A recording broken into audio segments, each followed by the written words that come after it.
Chapter 1. The vault had always been there. 3 years of marriage, 3 years of living inside Dorian Knox's carefully ordered world, and Selim had walked past that vault door every single day. It sat at the far end of Dorian's private study, behind the second bookshelf, behind the panel that looked like solid wall until you knew exactly where to press. Cale knew where to press. He was an archivist. Finding hidden things was the one language his brain had always spoken fluently. He had simply chosen for 3 years not to look. He told himself it was respect. Dorian was a private man in the way that glaciers were private, vast and cold and giving nothing away on the surface while entire worlds moved silently beneath. Cale had learned early in their marriage that pushing Dorian for information was like pushing against stone. The stone didn't move. You only bruised your hands. So he hadn't pushed. He had existed in the spaces Dorian allowed him. The morning room with its tall windows. The kitchen where he cooked things Dorian ate without comment but always finished. The study where he was permitted to work on his own archive projects while Dorian worked across the room, and the silence between them felt, to Cale at least, like something comfortable. Something real. He had been happy. That was the part that would destroy him later, the memory of having been genuinely, quietly happy inside a life that was never truly his. The vault opened because of a filing error. That was all it was. A filing error, the mundane kind that archivists spend their lives preventing. Cale had been reorganizing the secondary document storage in the study, a task Dorian had approved without looking up from his own work, and he had found a misfiled drive wedged between 2 physical folders that shouldn't have been there. Old hardware, the kind used 8 or 9 years ago. The label on the side was a case number in Dorian's handwriting. Cale's case number. He recognized it because he had seen it once before, briefly, on his employment intake form from the year before their marriage, when he had worked as a contracted archivist for a Knox subsidiary. He had thought nothing of it then. He stood holding the drive for a long moment. Then he looked at the vault door. The combination was not something Dorian had given him. But Dorian had not been particularly careful about entering it in Cale's presence either, because Dorian had never imagined Cale would use the information. Cale had a precise memory. It was, again, an occupational feature. He entered the combination. The vault opened on the first try. Inside, the air was cool and dry, the kind of careful climate control that meant whatever was stored here was meant to last. The shelves were organized with a precision that Cale recognized as Dorian's own hand, not a secretary's, not Sable's. Dorian had filed these himself. There were rows of physical folders and labeled drives and sealed envelopes arranged by year and case number. Cale's professional eye moved across them automatically, cataloging, sorting. His case number appeared on an entire shelf. Not a folder. A shelf. He pulled the first binder. His hands were steady. He was an archivist. Archivists did not flinch from documents. The background check was thorough in the way that only serious money could make thorough. Not the surface-level kind that employers ran, checking for criminal records and credit scores. This went deeper. His mother's hospital admission records from 8 years ago. The loan documentation she had taken out to cover the treatments, amounts that made Cale's stomach clench even now. His own academic records, every grade, every professor's note. His Omega status, carefully suppressed with blockers since he was 19, noted clinically in the file with the specific brand of suppressant he used and the approximate monthly cost. Subject maintains beta presentation consistently. No lapses recorded in professional environment. Suppression appears psychologically motivated rather than purely practical. Subject demonstrates significant anxiety regarding Omega status visibility. Cale set the binder down. He picked up the next one. The marriage contract was in the third binder. He had known, in the abstract way that one knows things about powerful families, that marriages in Dorian's world were rarely purely personal. He had told himself in those early months that whatever the arrangement had been, whatever his uncle had agreed to, the marriage itself had become something different. Something genuine. The contract was 12 pages. Clinical, precise, the language of acquisition dressed in the vocabulary of alliance. His uncle's failing territory absorbed into Knox Holdings. Debts cleared. A sum transferred that Cale realized, doing the math slowly, was almost exactly equal to his mother's outstanding medical debt plus interest. He had been purchased. Not cruelly, not vindicatively, but with the same careful attention to fair market value that Dorian applied to every transaction. He sat down on the vault floor because his legs had stopped working properly. For a long time he simply breathed, listening to the climate control hum around him, the sound of a system designed to preserve things indefinitely. Then he found the note. It was handwritten, which was unusual. Dorian almost never handwrote anything. His script was precise and small and characteristically without flourish, and it was dated 6 days before their wedding. It was a single index card, paper clipped to the inside cover of the contract binder. Omega is compliant, non-threatening, useful for optics. Unlikely to cause complications. Proceed. Cale read it 3 times. The third time his hands were shaking. He put everything back exactly as he had found it. He was an archivist. He understood the importance of leaving things undisturbed. He closed the vault. He entered the combination in reverse to reset it. He walked out of the study, down the hallway, through the entrance foyer of the penthouse that had been his home for 3 years, and he did not take anything with him. Not a change of clothes. Not his books. Not the small framed photo of his mother that sat on his nightstand. He left his key on the kitchen counter, next to the coffee maker he used every morning, next to the mug Dorian had bought him without comment after noticing that Cale's old one had a hairline crack. Unlikely to cause complications. He walked out of the building into the cold city air. He called Petra from a payphone 4 blocks away because he no longer trusted his own phone, because he was an archivist and he understood what it meant to be a document inside someone else's system. She answered on the second ring. She heard something in his silence before he said a single word. Cale. What happened? I need to disappear, he said. His voice was very calm. I need to disappear completely and I need help doing it properly. Pause. Then, I'll call when. Where are you? He told her the intersection. He stood on the corner and watched the city move around him, ordinary and indifferent, and he thought about 3 years of mornings in a sunlit room believing he was wanted. He thought about the note. Proceed. He was still thinking about it when Petra's car turned the corner and the headlights found him standing in the dark. Selim Voss died 11 days later on a rain-soaked bridge at 2 in the morning. The car was old, unregistered, purchased in cash. Dr. Wynne had handled the paperwork with the shaking hands of a man who understood exactly whose name was on the other side of this transaction and was making peace with his own mortality in real time. The body recovered from the water was unidentifiable as intended. The official report cited weather conditions and mechanical failure. The funeral was held 5 days after that. Cale did not attend his own funeral. He was already 4 hours away in a coastal city that smelled of salt and ordinary life, learning to answer to the name Eli Crane. But Petra attended. She stood in the back and watched. She told him about it afterward, her voice careful and strange. He didn't cry, she said. He stood at the grave and he didn't say anything to anyone. Not Sable. Not any of his men. He just stood there and he looked at the ground and then he left. Cale processed this. That's grief, Petra said quietly, though she sounded uncertain. Isn't it? That's just how some people grieve. Cale looked out the window of his small rented room at the gray coastal water. He thought about a man who expressed every significant thing through action rather than words. Who had never once said anything directly when an indirect gesture would serve. Who had, 6 days before their wedding, written a single index card that described his future husband as a strategic variable and filed it in a climate-controlled vault to last forever. I don't know, Cale said honestly. He pressed his forehead against the cold glass. He told himself he didn't need to know. He told himself that was someone else's story now, filed and sealed and preserved in a vault he would never open again. Somewhere in the city 4 hours behind him, Dorian Knox stood at a grave and said nothing. And in the silence that archivists know better than anyone, the kind of silence that lives inside locked rooms and sealed files, something that should have ended simply didn't. Chapter 2. The morning after the funeral, Dorian Knox went back to work. This was not unusual. Dorian had always worked the way other men breathed, continuously, without particular awareness of doing it, because stopping felt more unnatural than continuing. Sable had watched him work through a board-level betrayal, a rival family's assassination attempt, and the death of his father with the same measured, uninterrupted focus. Grief, in Dorian's architecture, had no designated room. It simply didn't appear on the floor plan.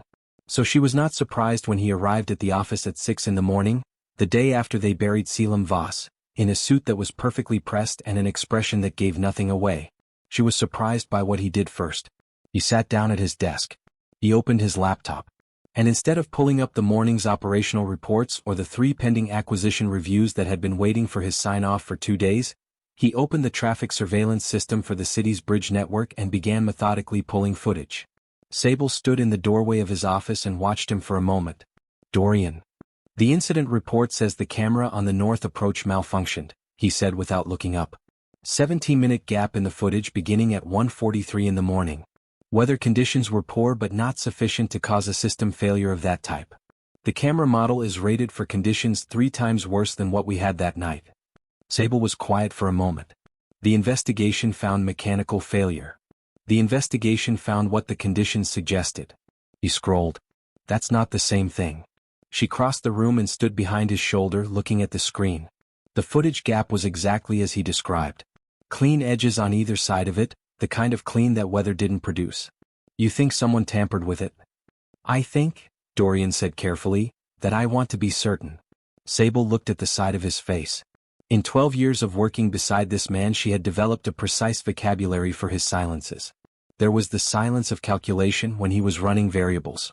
The silence of controlled anger, which had a particular quality to it, something compressed and pressurized. The silence of boredom, rare but recognizable. This silence was none of those. This was something she had never catalogued before. Something that looked, from the outside, almost like fear. She pulled up a chair. What do you need? She said. By noon he had identified 3 anomalies. The camera gap. A hospital admission record in the city's central database, logged at 2:16 in the morning for a John Doe matching the physical description of the recovered body, then deleted 40 minutes later, the deletion logged under a user account that traced back to a clinic in the Varese district. And a cremation authorization signed by a Dr. R. Wynn, whose license was registered not in this city but in a coastal municipality 4 hours south. Dorian sat with these 3 things for exactly the length of time it took him to drink 1 cup of coffee. Then he said, pull everything on a Dr. R. Wynn. Medical license, financial records, property holdings, phone records for the last 30 days. Sable was already typing. If this is what you think it is. I don't know what it is yet, he said. Pull the records. Dorian. She stopped typing. She looked at him directly, which was something most people in the organization avoided on principle. If Cale is alive. If he chose to. Then I need to understand why. The words were quiet and entirely flat, the way very deep water is flat. Pull the records, Sable. She pulled the records. The Knox organization moved that afternoon with the particular efficiency of a machine that had been given a single clear instruction and unlimited resources to execute it. It did not look like grief from the outside. From the outside it looked like what it had always looked like, controlled force applied in precise directions. 3 of the city's rival families received visits before evening, not violent, not threatening in any explicit way, but the men Dorian sent carried his pheromones in their wake the way storm fronts carry pressure, and the message was delivered without needing to be spoken aloud. Something happened to my husband. If you know anything you have until morning. The heads of those families spent anxious nights reviewing their own operations, looking for anything that could be connected to an accident on a bridge, finding nothing, and sending back exactly that answer by dawn. Dorian received each response and filed it and moved on. The city noticed. The city always noticed when Dorian Knox moved in a particular direction, because the last time he had applied that quality of focused attention to a problem, 2 separate criminal enterprises had ceased to exist by the end of the month. People who built their lives in the spaces between powerful organizations developed sensitive instruments for measuring atmospheric pressure, and the pressure coming out of the Knox Tower that week was the kind that preceded very serious weather. The boss lost his husband, people said in quiet corners of restaurants and back offices and the kinds of bars that didn't have names on the door. He thinks someone took him. The more cautious ones said, stay out of his way until this resolves. The very cautious ones began quietly reviewing their own exposure and making contingency plans. Rendell, who ran the Eastern Port operations and had been probing at Knox territory boundaries for the better part of a year, watched the activity reports from his own intelligence network and felt the particular pleasure of a man watching a strong opponent temporarily destabilized. He told his second-in-command, "A grieving alpha is a distracted alpha. Give it 2 weeks." His second-in-command, who was more cautious by nature, said, "That's not what grief looks like." Rendell dismissed this. He would remember it later at significant personal cost. 8 days after the funeral, Dorian found the second anomaly in Dr. Wynn's financial records. It was small. A cash withdrawal from an ATM 2 blocks from the bridge, the night of the accident, at 1:21 in the morning, 22 minutes before the camera gap began. The amount was not remarkable. The location was. Dorian sat with this for a long time. Then he pulled up the property records for the coastal municipality where Wynn's license was registered and cross-referenced them with every LLC and holding structure he could trace back to the doctor's name. He found the address on the 3rd layer of the shell structure. He closed the laptop. He sat in his office in the dark for a while, The city spread out below him through the floor-to-ceiling windows, all its lights doing what city lights do at night, which is to make the darkness around them look deeper by contrast. Sable knocked and entered without waiting for an answer, which was her particular privilege. She looked at him sitting in the dark and did not turn on the lights. "You found something," she said. "I found several things." His voice was exactly as controlled as it always was. She had stopped being fooled by that a long time ago. "The doctor has a property connection to a coastal address. The financial trail from the cremation authorization runs through structures that were set up recently. Within the last 2 months." Sable sat down. "That's significant preparation for a spontaneous accident." "Yes." The silence stretched. "Dorian," she said carefully, "when you find him." When, she repeated, because she had seen the footage gap in the deleted record and the shell structures, and she was not going to pretend the picture wasn't clear. "What are you going to do?" He looked out at the city.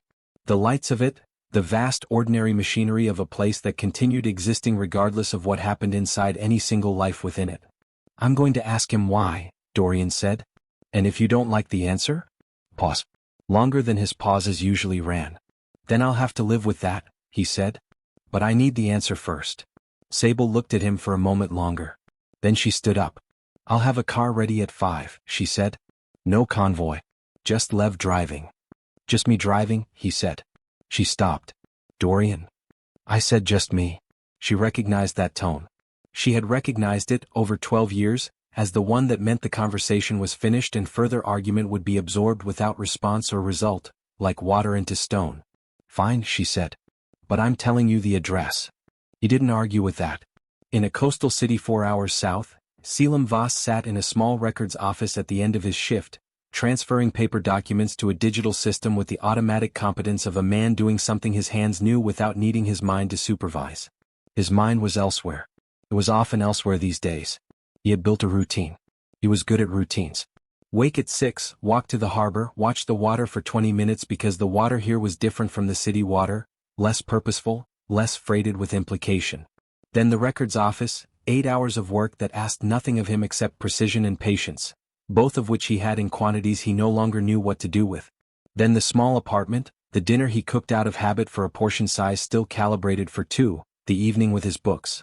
He had not used his suppressants in 3 weeks.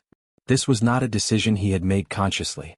He had simply, one morning, looked at the orange bottle on the shelf and put it back without opening it.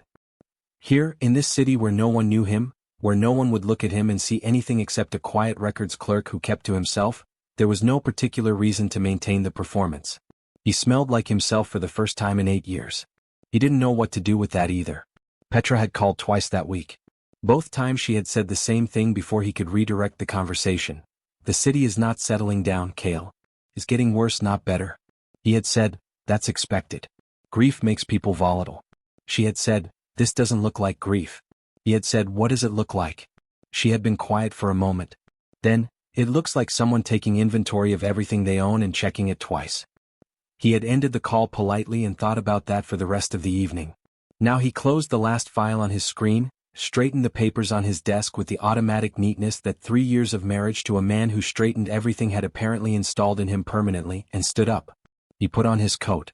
He turned off the office light. He stepped out into the salt-cold coastal air. The city was quiet this time of evening. The harbor workers had gone home and the restaurants were only just beginning to fill. The street was ordinary and amber-lit and smelled of the sea. Cale stood on the sidewalk for a moment, breathing it in. He told himself he was free. He told himself this every day with the methodical persistence of a man reciting something he was not yet sure he believed. Unlikely to cause complications. Proceed. He started walking toward the harbor. He did not notice, because the car was dark and parked half a block away and he was looking at the water, that a silver car had been sitting on that street for 11 minutes. He did not notice that the driver had gone very still the moment the office light went out. He did not notice the window rolling down by 2 inches, just enough. Just enough for a current of cold coastal air to carry something back through it. Something that stopped the driver's hand on the door handle. Something that the driver sat with for a long, unmoving moment. Vanilla. And something warmer beneath it, something Cale hadn't carried in 3 years of chemical suppression. Himself. Dorian Knox sat in the dark car and breathed and did not move. He had expected many things on the drive down. He had run the variables with the same precision he brought to everything. He had prepared for confrontation, for denial, for the particular hostility of someone who has chosen to disappear and does not wish to be found. He had not prepared for this. For the sight of Cale walking out of a doorway in an ordinary coat in an ordinary street, unhurried, alive, his face tipped slightly upward toward the harbor air. He had not prepared for what it would do to the thing in his chest that had been operating for 12 days, like a closed fist. He sat in the car. He let Cale walk. He had driven 4 hours for this moment, and now that it was here he found he needed another 60 seconds. Just 60 seconds to understand what he was feeling before he did anything about it, because Dorian Knox had spent his entire adult life ensuring that what he felt and what he did were two entirely separate processes. The fist in his chest opened. That was the only way he could describe it internally to himself, in the privacy of a dark car on a quiet street. Something that had been closed for 12 days simply and completely opened. He was furious. He was, underneath that, something he had no word for that was larger and older than fury and had nothing to do with strategy or acquisition or optics. He got out of the car. Chapter 3. Cale heard the car door. Not consciously, not immediately. It registered the way ambient sounds register when you have spent years living inside a quiet that required constant maintenance, the way a single note sounds different when the room it's played in changes. He heard it and his body processed it before his mind did, a faint shift in his shoulders, a half-second pause in his stride. He kept walking. The harbor was 2 blocks ahead. He could smell the water clearly now, salt and cold iron and the distant diesel of the overnight fishing vessels. He focused on that. He had developed, over the past 12 days, a reliable method for managing the moments when the city 4 hours north tried to intrude on his carefully constructed coastal life. You found something immediate and sensory and you put your attention there until the intrusion passed. The footsteps behind him did not pass. They were unhurried. That was the first thing. Not running, not the aggressive purposeful stride of someone closing distance quickly. Just walking. Measured and even and absolutely certain, the footsteps of someone who had already calculated that there was nowhere to go that would change the outcome. Cale knew those footsteps. He had heard them every day for 3 years, crossing marble floors and hardwood and the gravel of the private courtyard.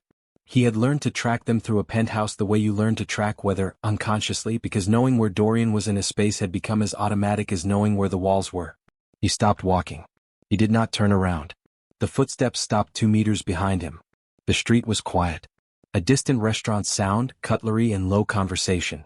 The harbor breathing at the end of the block.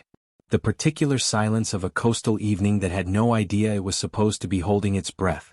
The suppressants are gone. Dorian's voice.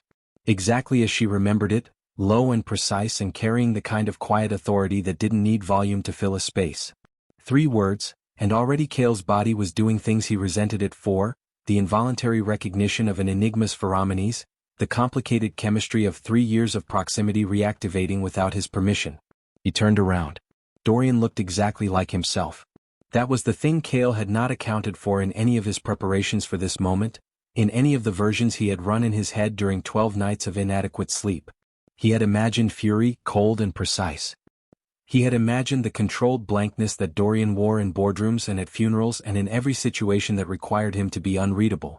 He had even, in his worst moments, imagined something worse than anger, the flat indifference of a man who had already written a replacement note on a new index card and filed it under a new case number. He had not imagined this. Dorian standing on an ordinary street in a coastal city he had never visited, in a coat that was slightly damp at the shoulders from the harbor air, looking at Cale with an expression that had bypassed every layer of composure he had spent 32 years constructing and arrived at something underneath all of it that had no name in the vocabulary Cale had been given to describe this man. He looked, Cale thought, with a clarity that was almost clinical, like someone who had been running for a very long time and had just stopped. "How?" Cale said. His voice came out steadier than he felt.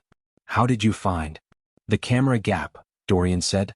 "Then Wynn's license registration. Then the shell structure on the property." Pause. "You were careful. You weren't careful enough." "I know," Cale said. "I know I wasn't.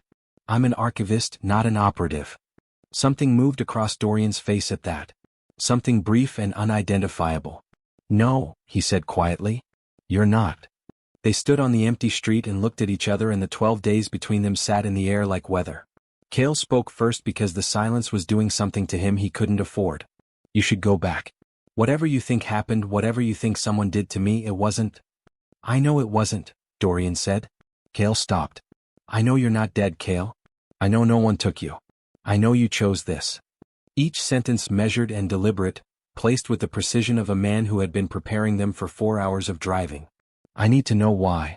The question landed simply, without accusation, without the edge Cale had been bracing against. Just the words themselves, direct and undefended in a way that Dorian almost never was. You know why, Cale said. His voice cracked slightly on the last word and he hated it. You know what I found. Tell me what you found. The vault, Dorian. I found the vault. The words came faster than he intended, the 12 days of coastal quiet dissolving under the pressure of finally saying it aloud. The background file. The contract. Everything you knew about my mother's debts, my Omega status, my uncle's territory. All of it documented and filed and organized before you ever spoke a word to me directly. He stopped. Breathe. And the note. Dorian was very still. The note you wrote, Cale said. 6 days before our wedding. On an index card. Filed with the contract. I know the note. Then you know why I left. Cale's hands were not steady anymore. He pressed them against his sides. I was an acquisition. I was useful for optics and unlikely to cause complications, and the transaction was clean enough that you proceeded. And I walked past that vault every day for 3 years not knowing, and I was... He stopped. You were what? Dorian said. Still quiet. Still watching him with that unguarded expression that Cale didn't have a filing system for. I was happy, Cale said. The words came out raw and exposed, the most humiliating thing he had said in 12 days of humiliating realizations. I thought I was happy because something was real. And then I found out what I actually was, which was a line item in an alliance structure, and I couldn't. He exhaled. I couldn't ask you to let me go. You don't let things go, Dorian. So I made myself not a thing you could hold on to. The silence afterward was the longest one yet. Dorian reached into his coat. Cale took an involuntary step back. I'm not. Dorian paused. Something in his face shifted, something that looked like it cost him. I'm not going to. He stopped again, and Cale realized with a disoriented shock that Dorian Knox was struggling to complete a sentence, which in 12 years of public life and 3 years of marriage had never once happened. He pulled out an envelope. It was not sealed. He held it out. Read it, Dorian said. Before you say anything else. Read it first. Cale took the envelope. His archivist's hands noted automatically that the paper was good quality, the kind Dorian kept in the study, and that it had been folded and unfolded several times, the creases soft with handling. He pulled out the pages. It was handwritten. Several pages, front and back, in Dorian's small precise script. The date at the top was 14 months into their marriage. Cale read it standing on the street in the harbor cold. It was not a strategic document. It contained no case numbers, no operational language, no vocabulary of acquisition or alliance or asset management. It was, in the way that a forensic accountant might accidentally produce a love letter while trying to file a balance sheet, a record of someone attempting to document something they didn't have the framework to understand. Month 4. Subject continues to reorganize the secondary library despite having been given no instruction to do so. When asked, he said the previous system had an internal logic gap that was bothering him. I look forward to seeing what he changes each week. I am aware this is not a professional observation. I am filing it here because I don't know where else to put it. Month 7, he made something with lemongrass tonight. The apartment smelled different afterward. I stayed in the kitchen longer than I needed to. Month 9, Cale was ill for 4 days. I canceled the summit. Sable asked why. I told her a logistical conflict. This was not accurate. The accurate reason is that I didn't want to be in another city while he had a fever. I am aware this represents a significant deviation from operational priorities. I don't know what to do with that yet. Month 11, he laughed today properly at something I said that I didn't intend to be funny. I've been thinking about it for 6 hours. I think I would restructure significant portions of my operation for the reliable occurrence of that sound. This is not rational. I'm filing it anyway. Month 14. I understand now that the preliminary assessment I wrote before our marriage was written by someone who had never met him. It is not accurate and has not been accurate since approximately month 2. I should have filed an amendment then. I'm filing it now. The amended assessment is as follows. Cale is not compliant. He is patient, which is different. He is not non-threatening. He is precise, and precision in someone paying attention is the most threatening quality I have encountered in a professional context. He is not useful for optics. He is useful for everything. He is not unlikely to cause complications. He has complicated every assumption I have made about how I intended to live my life, and I find I cannot identify this as a problem. I don't know what to call what I feel when he's in the room. I don't have a file category for it. I've been trying to create one for 14 months and I haven't managed it yet. I'm leaving this document unresolved for now. That is also not something I typically do. It's him. It's only him. That's as far as I've gotten. The last line was at the bottom of the final page, written with slightly less precision than the rest, as though it had been added quickly or in the dark. If he ever found the preliminary file and believed it was the whole truth, I would have no way to correct that. I should tell him. I don't know how to tell him. I've been trying to figure out how to tell him for 6 months. I'll figure it out tomorrow. The date on that last edition was 4 months ago. Cale stood on the street with the pages in his hands. His face was wet. He didn't know when that had started. He looked up. Dorian was standing exactly where he had been, not having moved, watching Cale read with the focused stillness of a man who had decided that this moment was the only variable that mattered and he was going to let it resolve without interference. You wrote this, Cale said. His voice was a wreck. He didn't try to manage it. 14 months and you wrote this and you never said. I know, Dorian said. The 2 words carried something in them that was not an excuse. I know I didn't. I found the wrong file, Cale said. The realization moved through him slowly, the way very significant things do, taking up space as they arrive. I found the preliminary file and I thought that was the whole. There's a second file, Dorian said. There has been for 14 months. I should have shown it to you. I should have told you directly. I kept filing it and not saying it because... He stopped. His jaw was tight. Because I have spent my entire life ensuring that what I need and what I do are separate processes. And needing you was not something I knew how to convert into action without it feeling like exposure I wasn't prepared for. Cale stared at him. You were afraid, Cale said slowly. Not accusatory. Just arriving at the fact of it, the extraordinary improbable fact of it. Yes, Dorian said. Simply. Without qualification. You, Dorian Knox, were afraid to tell your own husband that he was the only thing in 12 years of operation that I could not afford to lose. Yes. The words came out stripped of everything except their precise and devastating accuracy. I miscalculated. I kept waiting to find the right way to say it and I miscalculated the window and you found the wrong file first and then you were dead. The last word landed between them like something dropped from a great height. You were dead, he said again, quieter. For 11 days, Cale. You were dead and I... He stopped. Cale had never seen Dorian Knox fail to complete a sentence before tonight. He was now on his third. What did you do? Cale said softly. I burned through every resource I had looking for whoever I thought had taken you, Dorian said. I contacted 3 families. I pulled surveillance records for 48 hours of city footage. I haven't slept more than 2 hours consecutively since the funeral. Pause. I had Sable pull the files on every enemy with a motive. I had Rendell's operation under full surveillance within 24 hours. He exhaled. I was not functioning correctly. You burned the city, Cale said. The phrase Petra had used. It looks like someone taking inventory of everything they own and checking it twice. I burned the city, Dorian agreed. And then I found the camera gap. The harbor breathed at the end of the block. Somewhere a bell rang on a moored vessel once and the sound hung in the salt air and dissolved. I'm sorry, Cale said. The words felt entirely inadequate and entirely necessary. I'm sorry I didn't confront you. I'm sorry I let you think. I'm sorry for 11 days of that, Dorian. You were afraid too, Dorian said. You thought you knew what you were to me. You thought asking to leave would mean never leaving. His voice was careful. You weren't wrong that I don't release things. You were wrong about the reason. I know that now, Cale said. I know that now and he looked down at the pages in his hands. 14 months of someone trying to build a filing system for love and not quite managing it. I want to be angry at you. I've been angry at you for 12 days. You should be, Dorian said. The note was real when I wrote it. I wrote it before I knew you. I should have amended it the moment it became inaccurate. I should have told you directly what you were to me instead of filing it somewhere you weren't meant to find. Those are failures. I'm not asking you to.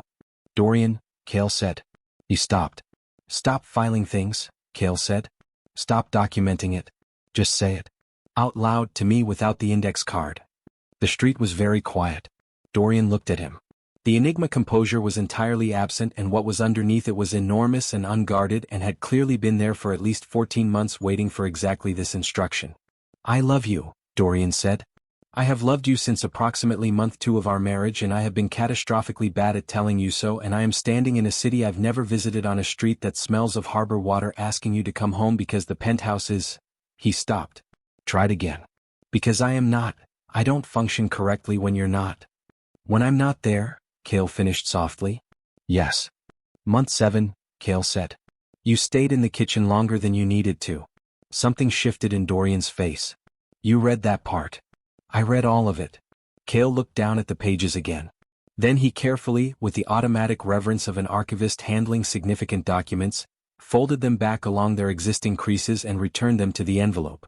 "I made you dinner every night for 3 years and you always finished it and you never said anything, and I thought—" His voice caught. "I thought you just didn't waste food." "I didn't want you to stop," Dorian said. "If I said something you might change the routine." Cale looked at him. "That is," Cale said carefully, "the most Dorian Knox thing you have ever said to me. I'm aware. You have the emotional communication capacity of a very well-organized filing cabinet." "Also aware. I faked my own death," Cale said. "Because I didn't think I could just talk to you. I wrote 17 pages of private documentation about my feelings for you," Dorian said, "rather than say any of it directly. For 14 months. They looked at each other on the quiet street. "We're both terrible at this," Cale said. "Yes," Dorian agreed. "But I'd like to be terrible at it together if you're willing to." Dorian. "Yes." "Come inside," Cale said. "I'll make something. You look like you haven't eaten properly in 11 days. Pause. 12. 12 days, Cale corrected. He turned toward the apartment building. Then he stopped and looked back. "And tomorrow we talk. Properly. About the contract and the vault and what comes next. All of it out loud, no filing." "Agreed," Dorian said. "All of it. And you're going to call off whatever you've done to Rendell's operation." "That's a separate conversation." Dorian. "Tomorrow," he said. But something at the corner of his mouth had shifted by a fraction, the ghost of something that on anyone else would have been called relief. "One thing at a time." Cale looked at him for a moment longer. The man who had written 14 months of private documentation about the way lemongrass changed the smell of a room. The man who had burned through an entire criminal infrastructure for 12 days looking for someone he thought was gone. The man who had loved him badly and silently and with complete commitment for 2 years and had never once said so. "Come inside," Cale said again, softer. Dorian followed him. The harbor bell rang once more behind them as they went, and the street returned to its ordinary coastal quiet, as though nothing significant had happened on it at all. Chapter 4 Day 1. Cale's apartment was exactly what Dorian had expected and nothing he had prepared for. Small. Genuinely small, in the way that places are small when the person living in them has stopped believing they deserve more space than they strictly need. One main room that served as both living area and kitchen, divided by a counter that held a 2-burner stove and a cutting board that had been used seriously. A window facing the harbor. A bookshelf that was already organized with the particular logic of an archivist's personal system, chronological within category, spines flush to the edge with the precision of someone who couldn't leave a shelf imprecise even when no one was watching.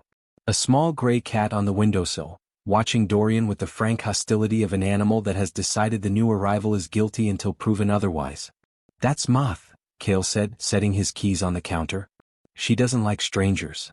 "I don't like most strangers either," Dorian said. "We'll manage." Moth's tail moved once, skeptically. The apartment smelled of Cale.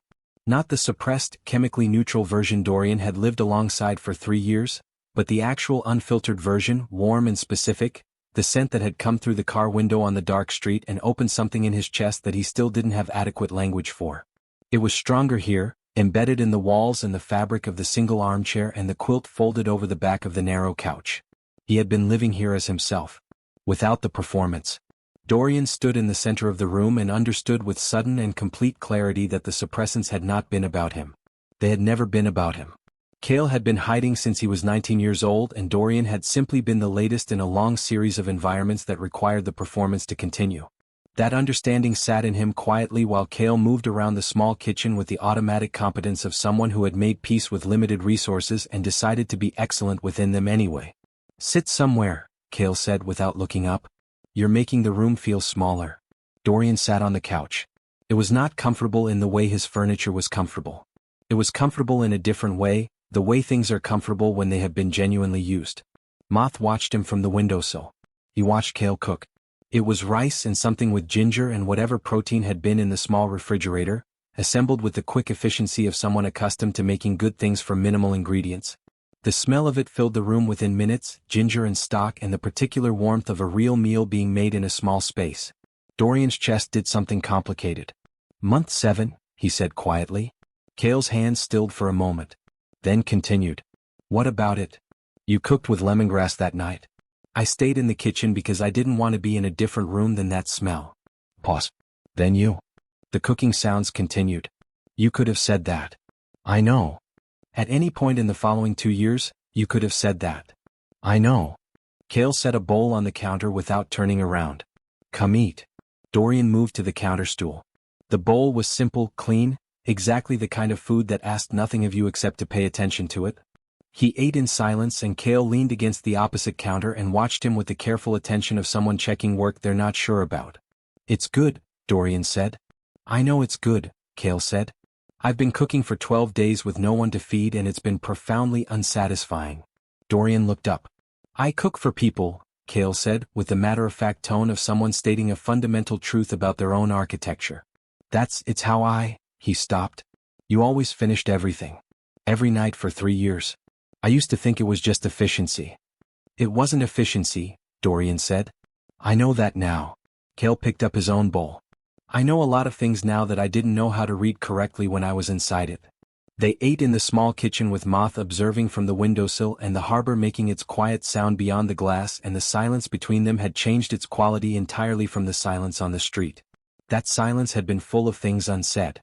This one was full of things being carefully considered before being said, which was different, which was in fact the precise difference between before and whatever this was now.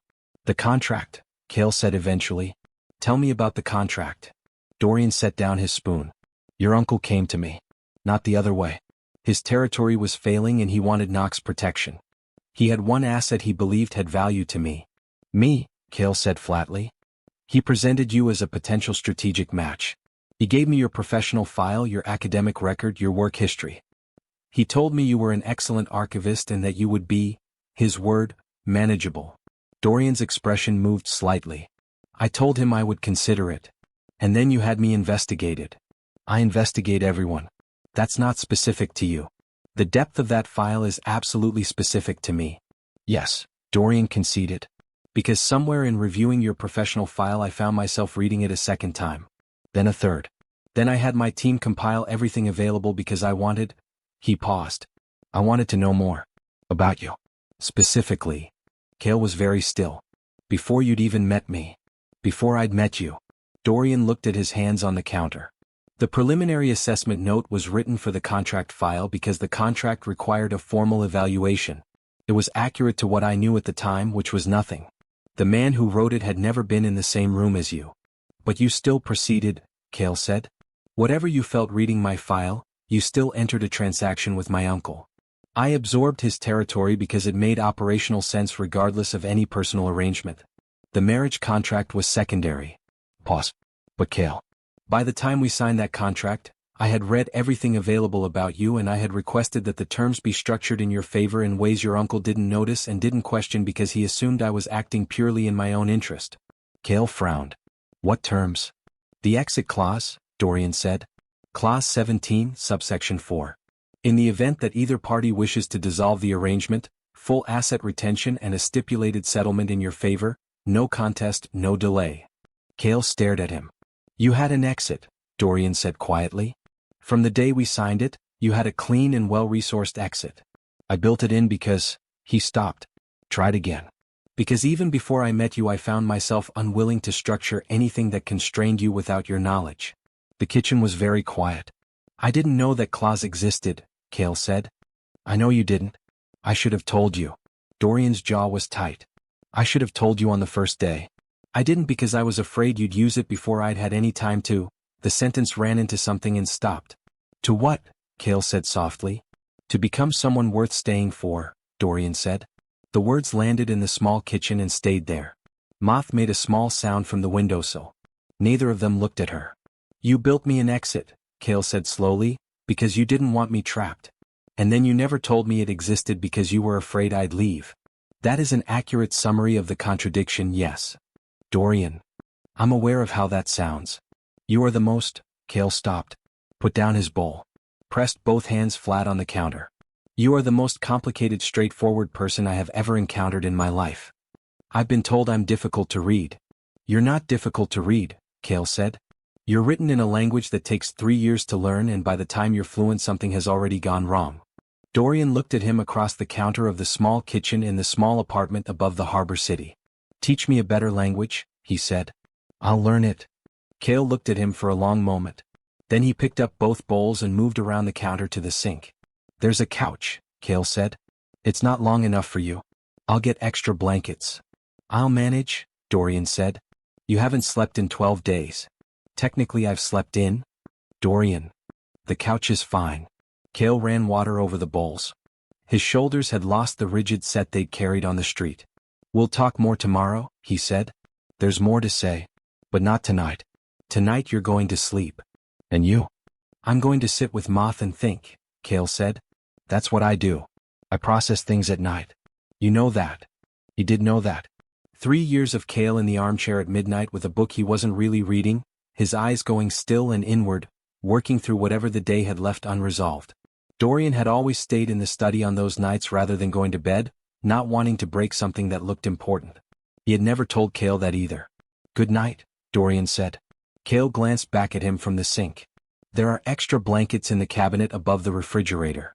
The blue ones are warmer. Dorian retrieved the blue ones. Moth, after 20 minutes of consideration, relocated from the windowsill to the arm of the couch and sat approximately 4 inches from Dorian's head with the energy of a guard posting watch. He lay in the small apartment with the harbor sounds coming through the glass and the smell of ginger still in the air and something in his chest that had been a closed fist for 12 days simply breathing. He was asleep in 6 minutes. It was the longest consecutive sleep he'd had since the funeral. Day 2. Cale made breakfast without waking him, which required the specific quiet competence of someone who had spent years moving through spaces where noise was unwelcome. When Dorian opened his eyes, Moth was sitting on his chest regarding him with what he chose to interpret as diminished hostility, and the apartment smelled of coffee and something savory from the stove. He sat up. His neck ached from the couch dimensions. He didn't mention it. You slept, Cale said from the kitchen without turning around. I slept. When did you last do that? Properly? Before he stopped himself using the word funeral. Before. Cale set 2 plates on the counter. Eggs, something with herbs, toast that had been made in the oven because there was no toaster. Sit. They ate. The harbor light came through the window at a low angle, the particular quality of coastal morning light that is nothing like city light, slower and more diffuse, as though it has traveled further and arrived less urgent. I have questions, Cale said. Ask them. The organization. The 12 days. What exactly did you do? Dorian considered the question. I pulled every surveillance record from the bridge and surrounding area. I contacted 3 families and made clear that I expected any information related to the incident. I had Rendell's Eastern operations placed under full surveillance within 24 hours. Because you suspected Rendell. I suspected everyone. Rendell had the most recent motive. Pause. I also had Sable compile files on 17 individuals with historical grievances against Knox interests. 17, Cale said. It was a working list. And when you found out I was alive. When you found the camera gap in Wynn's license. Cale set down his fork. Did you call any of that back?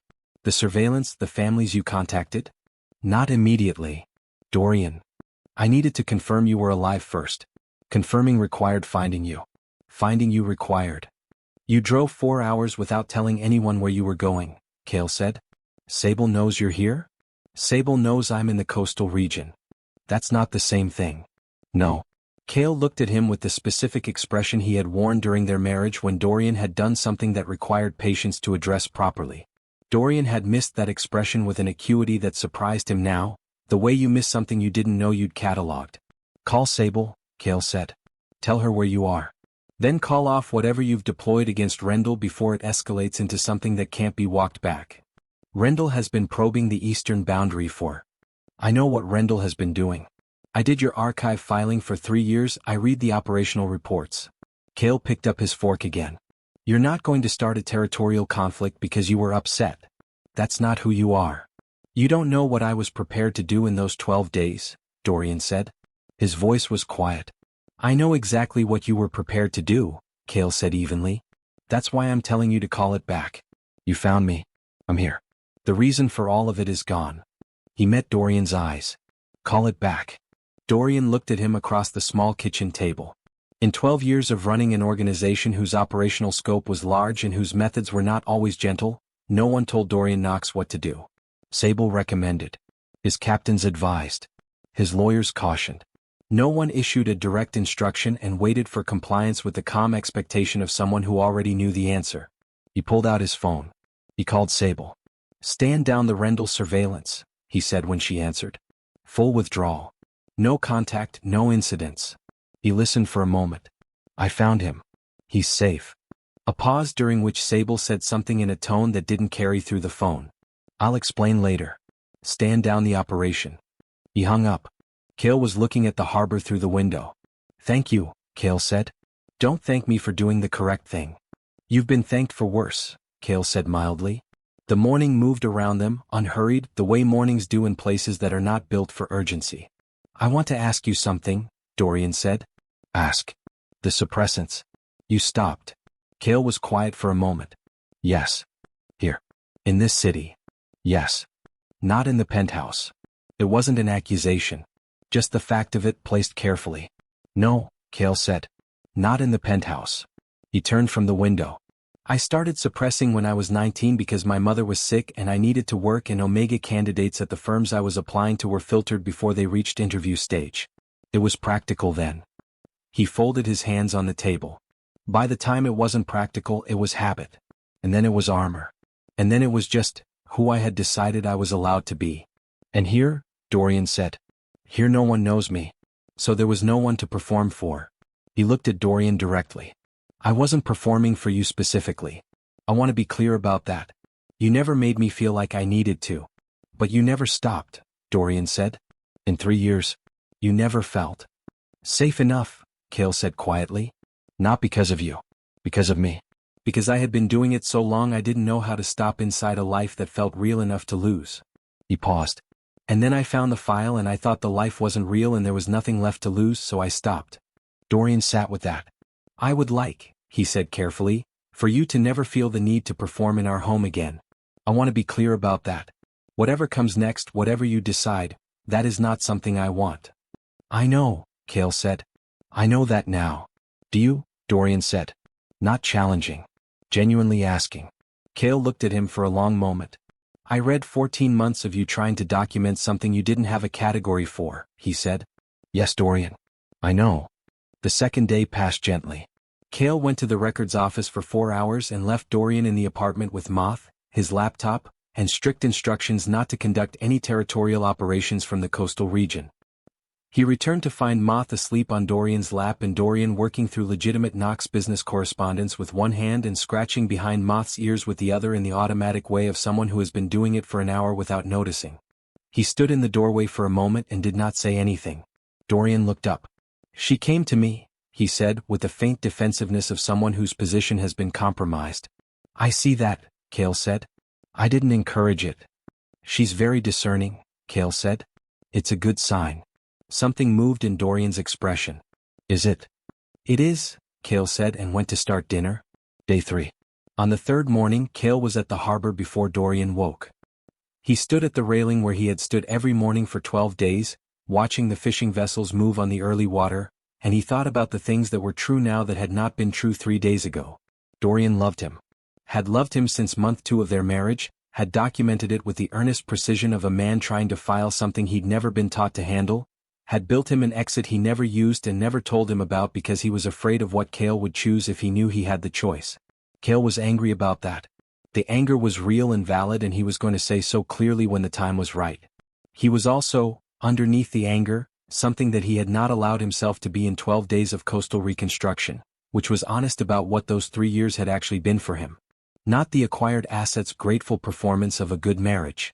The actual texture of it, the mornings and the cooking and the study where they worked in the same silence and the way he had always known without being told where Dorian was in a room.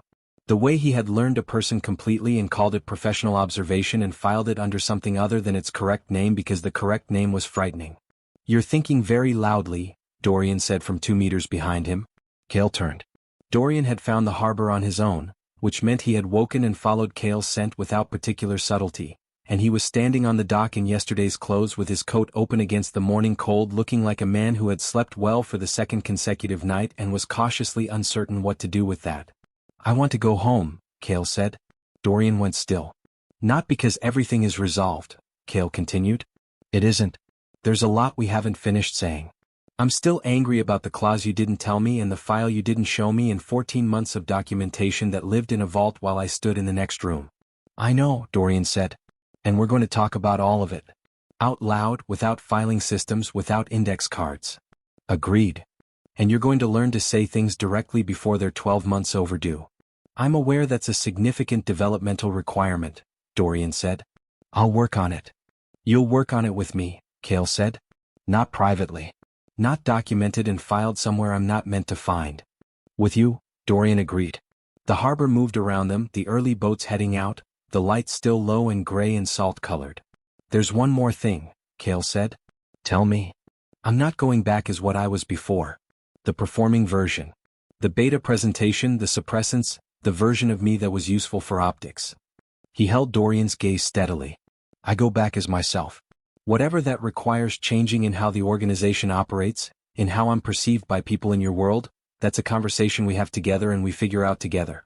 I'm not a complication to be managed." "No," Dorian said. "You are not. Say the rest of it." Pause. "You are," Dorian stopped. Tried again, his voice lower and more careful. "You are the only person in 12 years of operation whose opinion of me I have been genuinely afraid of. You are the only variable I have never been able to approach rationally. You are," he exhaled. "You are what the 14 months of documentation was trying to say, which is that I love you beyond my ability to file it correctly and I'm prepared to spend whatever time is required learning to say that directly instead." Cale looked at him for a long moment. "That," Cale said, "was almost a normal thing to say." "I'm told I'm improving," Dorian said. "Moth likes you. I'm aware. That required no documentation and no filing system. She just decided." "Cats are more efficient than I am," Dorian conceded. Cale turned back to the water for a moment. Then he turned back and crossed the 2 meters between them and put his hand in Dorian's, which was warm and steady and had been reaching for him in one form or another for 2 years without quite finding the words. "Take me home," Cale said. "And Dorian." "Yes. Moth comes." "Obviously," Dorian said. They stood at the harbor railing while the morning came in off the water, and the city 4 hours north waited with all its burning and its filing systems and its rooms that had been empty for 12 days and were about to stop being empty. Cale did not let go of his hand. Dorian did not file this. He simply held on. Chapter 5. The drive back took 4 hours and 20 minutes. Moth spent the first hour in her carrier expressing her opinion of vehicular travel in direct and unambiguous terms, then abruptly stopped, reorganized herself into a compact and dignified shape, and went to sleep with the decisive energy of someone who has made their feelings known and considers the matter closed. Cale sat in the passenger seat watching the coastal landscape give way to highway to the sprawling outer districts, the outer districts to the city proper rising ahead of them with its familiar density and its lights beginning to assert themselves against the afternoon gray. He had been in this city his entire adult life. He had never looked at it from this angle before, returning to it rather than simply existing inside it, and it looked different from here. Larger, more deliberate, a thing that had been built by accumulated intention rather than just arrived at. Dorian drove the way he did everything, with complete attention and no wasted motion. They had talked for most of the drive. Not the significant conversations, those were for stillness and eye contact in rooms where neither of them could leave easily. But the peripheral ones, the ones that had been accumulating for 3 years in the spaces around the significant ones. Cale had asked about the organization and Dorian had answered without the careful omissions he had previously applied to anything he considered operationally sensitive, because they had agreed at the harbor that there would be no more filing things under categories Cale wasn't cleared to access. Dorian had asked about the coastal city and Cale had described 12 days of deliberate smallness, the records office, the harbor mornings, the cooking for portions calibrated wrong. "You kept cooking for 2, Dorian said. "Not a question. Habit," Cale said. Then more honestly, hope maybe. "I don't know." Dorian's hand had moved from the gear shift to Cale's knee for a moment, brief and deliberate, before returning to the wheel. It was, Cale thought, the most straightforward physical gesture of comfort Dorian had produced in 3 years of marriage without requiring a specific context to justify it. No rut, no crisis, no moment requiring the performance of closeness. Just his hand and then back to driving. "You're improving," Cale said. "I'm motivated," Dorian said. The penthouse was exactly as Cale had left it. This was the first thing he noticed when the elevator doors opened onto the private foyer, the aggressive exactness of it. Everything in its position, nothing moved, the kind of stillness that accumulates when a space has been waiting rather than living. 12 days of a home holding its breath. The second thing he noticed was the key. His key. Still on the kitchen counter next to the coffee maker, exactly where he had left it. It hadn't been moved or removed or placed somewhere more appropriate. It sat in the exact spot where he had put it when he walked out, as though the counter had been preserving it. He picked it up. It was cold. "I didn't touch it," Dorian said from behind him. His voice was careful. "I walked past it every morning and I didn't touch it." "Why not?" Cale said softly. "Because moving it felt like accepting that you were gone." Pause. "I realize that's not rational." "It's extremely you," Cale said. He closed his fingers around the key. Moth, released from her carrier, conducted a thorough and suspicious inspection of the penthouse, moving from room to room with her tail raised and her professional skepticism fully deployed. She examined the living room, the kitchen, the study doorway, the hallway. Then she returned to the living room, selected a patch of afternoon light on the rug with the authority of someone who has assessed the options and made an executive decision, and sat down in it. "She's claiming territory," Dorian observed. "She's deciding if she approves," Cale said. "Is there a difference?" "With Moth, not really." Cale went to the study. He stood in the doorway for a moment, taking in the familiar geography of it. His work table at the secondary window, still holding the project he had been midway through when he found the vault. Dorian's desk across the room, larger, darker, facing the door. The shelves between them with their precise organization. The vault door behind the second bookshelf, looking exactly like Wall. He crossed to his work table and sat down. He looked at the half-finished project, a digitization effort for a collection of historical trade documents, the kind of meticulous work that required the part of his brain that liked order and didn't ask anything personal of him. He heard Dorian in the doorway. "You don't have to go in there," Dorian said. "The vault. You don't have to." "I know," Cale said. "I'm not going to. Not today." He ran his hand along the edge of his work table. "But I want access. Going forward. Not because I intend to read everything in there, but because I need to know it's available to me. The combination is 1-4-1-1-1-0-9, Dorian said. Cale turned to look at him. "The 14th of November, Dorian said. "The year we married." The quiet in the study was very specific. "You changed the combination," Cale said. "3 weeks after the wedding. To our wedding date. To the date our marriage became real to me," Dorian said. "The 14th. You reorganized the secondary library for the first time. You found an indexing error in the third shelf that had apparently been there for 4 years and you corrected it without saying anything to anyone and then you made lunch." He paused. "I found the corrected index that evening and I changed the combination that night." Cale stared at him. "You never told me," Cale said. "No. Dorian. I know. You changed the combination on your private vault to the date I fixed your library shelf," Cale said slowly, "and you never once." "I find direct expression extremely difficult," Dorian said. "We've established this." "We've established it," Cale agreed, his voice doing something complicated. "We're going to keep working on it." "Yes," Dorian said. "We are." That evening Cale cooked properly for the first time in 12 days. Not the small functional meals of the coastal apartment, calibrated for one person and the ghost of another. This was the full version, the kind of cooking that required the large kitchen and the good equipment and the particular pleasure of having enough space and enough ingredients to do something right. He made the lemongrass dish. He had thought about it for a moment and then decided deliberately, because he was an archivist and he believed in proper documentation, that the right thing was to begin where the record began. Month 7. The apartment smelled different afterward. "I stayed in the kitchen longer than I needed to." He heard Dorian come to the kitchen doorway at some point during the cooking and stay there, not entering, not speaking, just present in the particular way he was present when something had his complete attention. "You can come in," Cale said. "It's your kitchen." "It's our kitchen," Dorian said and came in and sat on the counter stool. They stayed like that while Cale cooked, Dorian occasionally handing something across when asked, both of them existing in the same space without agenda or performance, the way they had existed for 3 years but understanding it differently now. I want to see it, Cale said. The second file. Yes. Dorian went to the study. He returned with a folder, physical, the kind he used for things he had written himself rather than had printed. He set it on the counter. Cale wiped his hands and opened it. It was longer than the envelope version he had read on the street. The envelope had held selected pages, Cale realized now, the most legible ones, the ones Dorian had chosen to show him. The full file was thicker, messier in places, evidence of having been added to over time. The early entries were careful, precise, the handwriting of someone maintaining professional distance while documenting something that was actively undermining it. By month 9 the handwriting had changed slightly, less controlled, as though the handwriting it had stopped pretending it was doing something other than what it was doing. By month 14 it looked like letters. Not reports.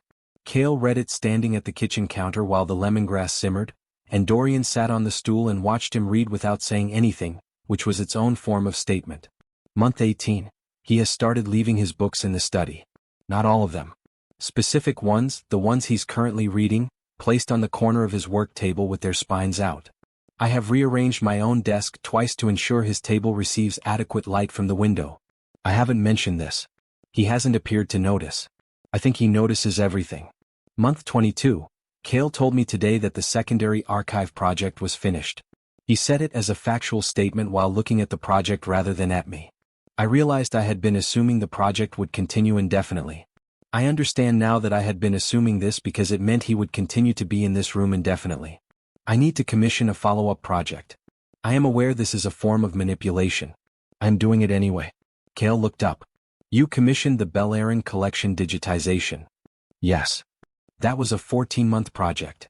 Yes. Dorian. The collection genuinely required digitization, Dorian said. It wasn't purely. It was a 14-month project, Cale repeated. I had reasons, Dorian said. I know what your reasons were. Cale looked back at the file. You commissioned a 14-month archival project so I would stay in your study. Our study? Dorian said quietly. Cale turned the page. Month 26. I've been trying for 12 months to find the correct way to tell Cale what this file contains. I've drafted the conversation 14 times. Each draft resolves the same way, which is that I arrive at the moment of saying it directly and find I have no framework for what comes after. If I say it and he doesn't feel the same way, I will have to continue living in proximity to that fact indefinitely. If I say it and he does, something changes that I can't fully map in advance. I find I'm afraid of both outcomes in equal measure. This is new. I've never been afraid of outcomes before. Only of losing control of variables. He is the variable I can't control. I think that's the point. I think that's what love is, and I think I've known what to call this for 26 months. I'll tell him tomorrow. Cale found 4 more entries that began with I'll tell him tomorrow. His eyes were burning. He pressed his fingers against them briefly, an archivist's habit, protecting the documents from moisture, which was in this case himself. Month 32. He found the preliminary file today. I don't know this yet as I write it, but I'm writing the date and leaving space, because I've been meaning to tell him for 32 months and I haven't, and I know the window is closing. Something is going to happen if I don't say it soon. The momentum of all this unsaid weight is going to go somewhere. Tell him tomorrow, Dorian. Tell him tomorrow or you'll lose him. That was the last entry. The date was 9 days before the bridge. Cale closed the file. The kitchen was very quiet. The lemongrass had moved past simmering into something that needed attention, and he reached over automatically to adjust the heat without looking at it because he was looking at Dorian, who was sitting on the counter stool with the expression of a man who has let someone read the most undefended thing he has ever produced and is waiting for the verdict. Tell him tomorrow, Cale said. His voice was rough. You wrote that 8 times. Yes.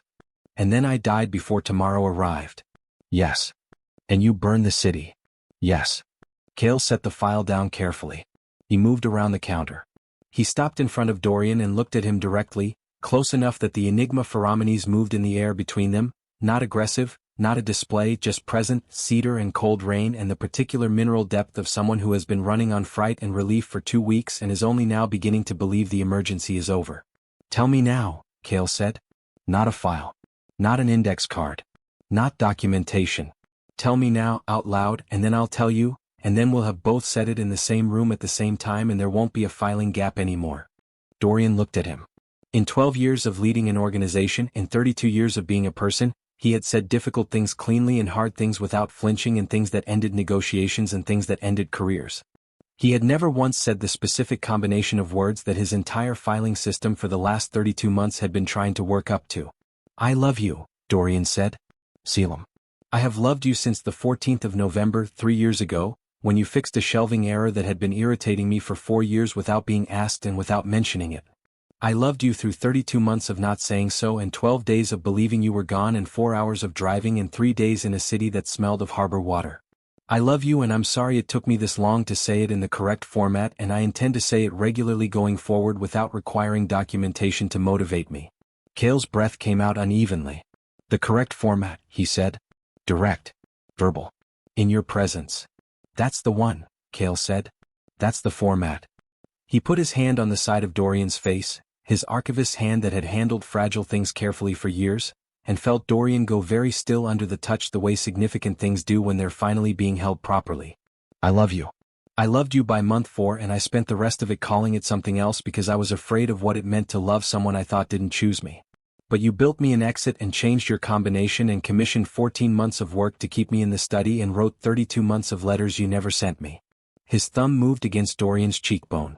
"You chose me every day in every language except the one I needed. We're going to work on that." "We're going to work on that," Dorian agreed. His voice was not entirely steady. "Starting now," Cale said. "Starting now." He kissed him.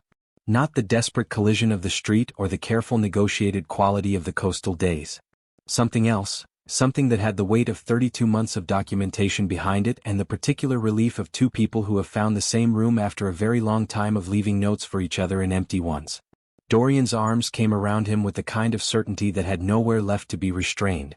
The lemongrass needed attention. Neither of them moved for quite some time. Later they ate at the kitchen counter because the dining table felt too formal for the end of something and the beginning of something else, and Moth sat between them and accepted small offerings with the regal tolerance of an animal who has decided the situation has resolved satisfactorily. "She approves," Cale said. "I was never worried about Moth," Dorian said. "You were absolutely worried about Moth." "I was uncertain about Moth," Dorian corrected. "There's a distinction." After dinner Cale went to the study. Not to the vault. To his work table, where the Bellerin collection digitization sat half-finished, 14 months of commissioned work, the project that had been structured to keep him in a particular room because someone hadn't found the right words yet. He sat down. He opened the project file. Then he took out a piece of paper, the good kind from the drawer Dorian kept stocked without being asked, and he wrote at the top of it in his own neat archivist's script. Amended assessment. Filed by Selim Vosnox. Date, today. Subject, Dorian Knox. Previously assessed as difficult to read. Assessment revised. Subject is in fact legible in all the ways that matter, expressing consistent and unambiguous devotion through action, commission, architectural modification, and 32 months of private correspondence addressed to no one. Subject requires remedial work in direct verbal communication. Subject is motivated to improve. Subject changed the vault combination to our wedding date and never told me. Subject burned the city looking for me. Subject let Moth sleep on him within 20 minutes of meeting her and pretended not to notice when she did. The preliminary assessment was written by someone who didn't know him. This one is written by someone who does. Filed permanently. No amendments anticipated. She left it on Dorian's desk. She heard him find it an hour later. She heard the study go very quiet in the specific way it went quiet when Dorian was processing something significant. Then she heard him cross the room. He stood in the doorway of the study, the paper in his hand, and looked at her at her work table with the harbor dark beyond the window and Moth asleep on the corner of the desk and the vault behind its panel that now had a combination she knew. "Permanently," he said. "Permanently," Cale confirmed without looking up from the Bellerin collection. "It's properly filed. You can't amend it." "I wouldn't," Dorian said. "I know." He came and sat at his own desk across the room. The way he had sat for 3 years while she worked, and the silence between them had always been, she understood now, entirely full. He set the paper down in front of him where he could see it. He opened his own work. The study settled into its familiar quiet, the two of them in their respective positions, the harbor breathing beyond the glass, Moth redistributing herself to a more optimal patch of desk, the lemongrass still faintly in the air. The same room. The right words finally in it. Cale looked up once and found Dorian already looking at him, and neither of them said anything and neither of them had to. The archive at last was complete. Epilogue, 6 months later.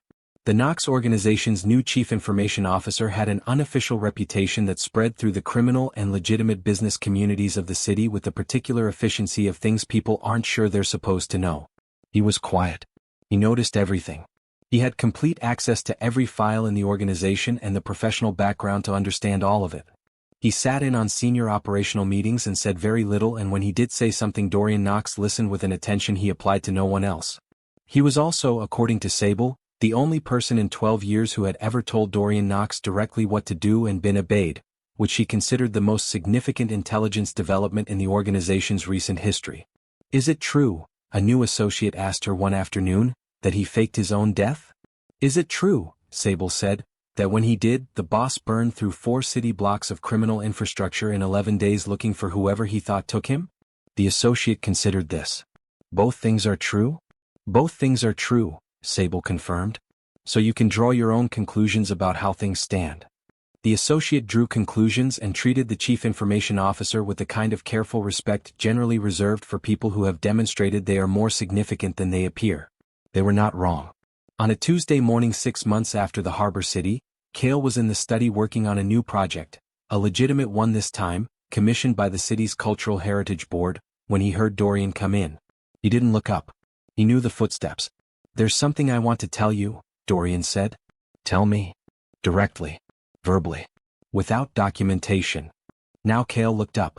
Dorian stood in the center of the study with his coat still on, the morning city behind him through the window, his expression doing the thing it had learned to do in 6 months of deliberate practice, which was to be visible. "I had a meeting this morning," he said. "A legitimate property acquisition, nothing significant. And in the middle of it I found myself calculating how long it would take to get home." Pause. "I've started doing that. Calculating the return time. In the middle of things that used to have my complete attention." "That's very inefficient," Cale said. "Profoundly," Dorian agreed. "I wanted you to know." Cale looked at him. The man who had written 32 months of letters addressed to no one, standing in the study saying it out loud on a Tuesday morning without being asked, without a crisis to occasion it, without anything except the intention to say it because it was true and it belonged in the room. "I calculated too," Cale said.